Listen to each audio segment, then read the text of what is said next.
अंगं हरेः पुलकभूषणमाश्रयन्ती भृङ्गाङ्गनेव मुकुलाभरणं तमालम् अङ्गीकृताखिलविभूतिरपाङ्गलीला माङ्गल्यदास्तु मम मङ्गलदेवतायाः मुग्धा मुहुर्विदधति वदने मुरारेः प्रेमत्रपा प्रणिहितानि गतागतानि मालादृशोर्मधुकरीव महोत्पलेया सा मे श्रियं दिशतु सागरसम्भवायाः आमीलिताक्षम् अधिगम्य मुदा मुकुन्दम् आनन्दकन्दमनिमेषमनन्ततन्त्रम्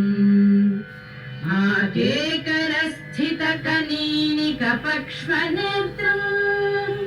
भूत्यै भवेन्मम भुजङ्गशयाङ्गनायाः बाह्वन्तरे मधुजितश्रुतकौस्तुभेया हारावलीव हरिनीलमयी विभाति कामप्रदा भगवतोऽपि कटाक्षमाला कल्याणमावहतु मे कमलालयायाः कालाम्बुदालिललितो रसिकैटभागे धाराधरे स्फुरति या तडिदङ्गनेव मातुः समस्तजगतां महलीयमूर्तिः भद्राणि मे दिशतु भार्गवनन्दनायाः प्राप्तं पदं प्रथमतः खलु यत्प्रभावात् माङ्गल्यभाजि मधुमाथिनि मन्मथेन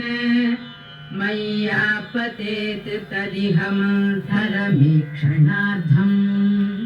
मन्दालसं च मकरालय कन्यकायाः विश्वामरेन्द्रपदविभ्रमदानदक्षम् आनन्दहेतुरधिकं मुरविद्विषोऽपि येषं निशीलतु मयि क्षणवीक्षणार्थम् इन्दीवरोदर सहोदरमिन्दिरायाः इष्टाविशिष्टमतयोऽपि यया दयार्द्रदृष्ट्या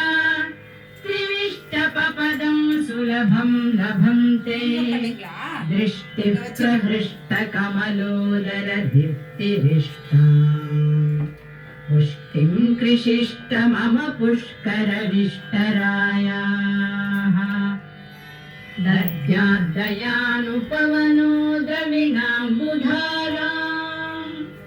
अस्मिन्न किञ्चन विहङ्गशिशौ विषण्णे दद्याद्दयानुपवनो द्रविणाम्बुधाराम् अस्मिन्न किञ्चन विहङ्गशिशौ विषण्णे दुष्कर्म घर्ममपनीय चिराय दूरम् नारायण प्रणयिनी नयनाम्बुवाहः गीर्देवदेति गरुडध्वज सुन्दरीति शाकम्भरीति शशिशेखर वल्लभेति सृष्टिस्थितिप्रलयकेलिषु संस्थितायै तस्यै नमस्त्रिभुवनैकगुरोस्तरुण्यै श्रुत्यै नमोऽस्तु शुभकर्मफलप्रसूत्यै प्रत्यै नमोऽस्तु रमणीयगुणाधवायै शक्त्यै नमोऽस्तु शतपत्रनिकेतनायै पुष्ट्यै नमोऽस्तु पुरुषोत्तमवल्लभायै नमोऽस्तु नालीकनिवाननायै नमोऽस्तु दुग्धोदधिजन्मभूम्यै नमोऽस्तु सोमामृतसोदरायै नमोऽस्तु नारायण वल्लभाय नमोऽस्तु हेमाम्बुजपीठिकाय नमोऽस्तु भूमण्डलनायिकाय नमोऽस्तु देवादिदयापरायै नमोऽस्तु शार्ङ्गायुधवल्लभाय नमोऽस्तु देवी भृगुनन्दनाय नमोऽस्तु विष्णोरुरसिस्थिताय नमोऽस्तु लक्ष्मी कमलालयाय नमोऽस्तु दामोदरवल्लभाय नमोऽस्तु कान्ति कमलेक्षणाय नमोऽस्तु बुद्धि भुवनप्रसूत्यै नमोऽस्तु देवादिभिरर्चिताय नमोऽस्तु नन्दात्मजवल्लभाय सम्पत्कराणि सकलेन्द्रियनन्दनानि साम्राज्यदानविभवानि सरोरुहाक्षि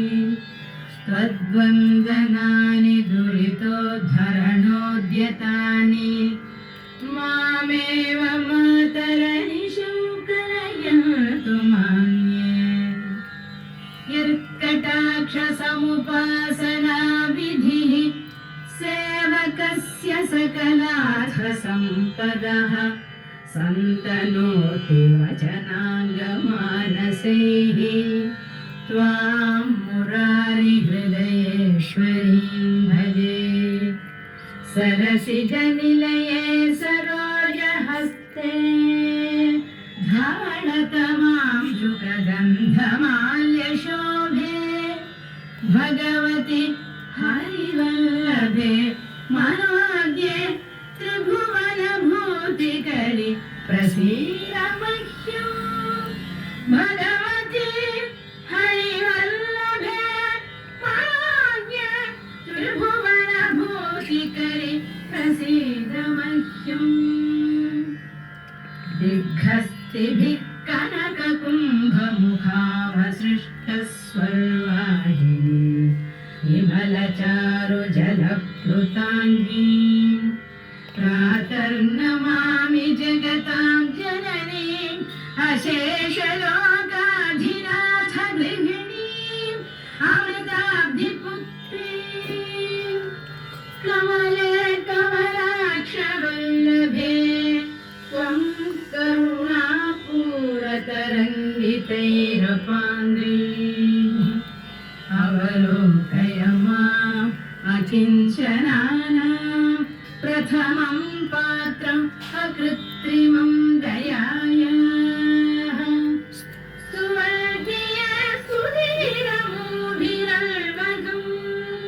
त्रयीमयीं त्रिभुवनमातरं रमां गुणाधिक गुरुतर भाग्यभागिनः भवन्ति ते भुवि बुधभाविता